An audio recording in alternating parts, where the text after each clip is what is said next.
प्रियालो cricket tournament पुरानी पुल cricket ground प्रियालो में मुनक़द कई हुई, जंहिंमें महिमान ख़ास प्रियालो जो सीनियर सहाफ़ी नियाज़ अली सोलंकी, प्रियालो शहर समेत मुख़्तलिफ़ इलाक़नि जा माण्हू भी मौजूद हुआ।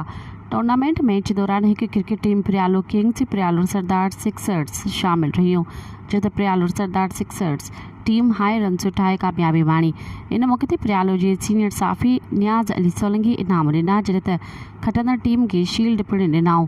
इन मौके ते मीडिया सां ॻाल्हाईंदे चयो त रांदियूं असांजे समाज में सेहतमंद किरदारु अदा कनि थियूं ऐं क्रिकेट रांदि जे रांदीगरनि खे पिणु उत्साह मिले थो। रांदियुनि जे शोबनि सां लाॻापियल रांदीगरनि ऐं शहरनि जे वॾे अंग हिन क्रिकेट टूर्नामेंट में शिरकत कई। मज़ीद ख़बरनि ऐं तफ़सीलात लाइ विज़िट कयो असांजी वेबसाइट www.awamiNewsHD.com ऐं ॾिसंदा रहो अवामी न्यूज़ HD।